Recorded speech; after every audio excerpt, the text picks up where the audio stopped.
Some voices are born to be heard.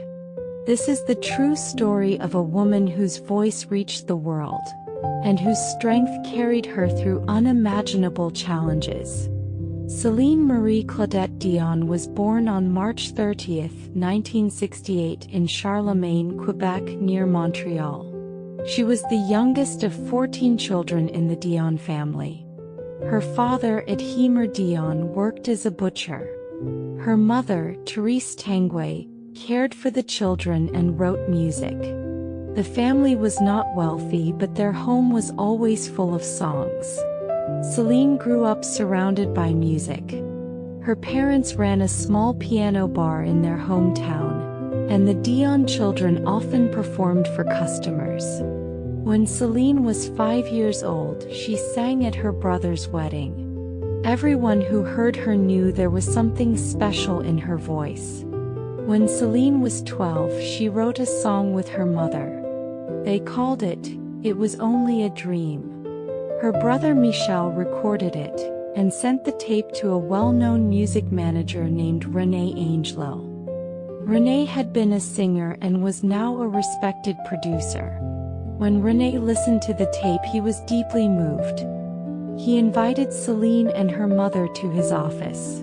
Celine was shy, but when she sang for him in person, Rene heard the same powerful voice he had heard on the tape.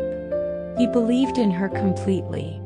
To finance her first recordings, Rene Angelil made a bold decision. He mortgaged his own house to support her career. His risk paid off. In 1981, Celine appeared on television in Quebec for the first time. Her debut album, The Voice of the Good Lord, became a hit in the French-speaking regions of Canada. She continued to rise, winning awards and performing internationally. In 1982, she won the Yamaha World Popular Song Festival in Tokyo, a moment that helped launch her global career. Through the late 80s and early 90s, Celine trained her voice, learned English, and released albums that began reaching audiences around the world. In 1996, her album Falling Into You became a massive international success. And in 1997, she recorded My Heart Will Go On for the film Titanic. The song became one of the most recognized songs in history and made Celine Dion a global icon. In 1994, Celine married her longtime manager, Rene Angelil, at Notre Dame Basilica in Montreal. They later welcomed their first son, René Charles, in 2001 and twin boys, Eddie and Nelson, in 2010. But their life together was not without hardship. Rene battled throat cancer for many years. Celine paused her career multiple times to care for him.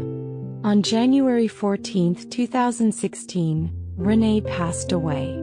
Celine has often said that even after his death, his guidance and love remain with her. After returning to the stage, Celine continued performing, including long-running shows in Las Vegas that became some of the most successful residencies in history. But in the early 2020s, her health began to change. She experienced painful muscle stiffness and spasms. In December 2022, Celine announced that she had been diagnosed with stiff person syndrome, a rare neurological disorder that affects the muscles and the nervous system. Because of the illness, she canceled her tours and focused on treatment. In 2024, Celine released a documentary titled, I Am, Celine Dion, showing her daily struggle with the disorder. The film revealed her strength, her determination, and her deep love for music. Celine said, I want to return to the stage. I miss it so much. And I am doing everything I can to make that happen. Today, Celine Dion continues her fight against stiff person syndrome.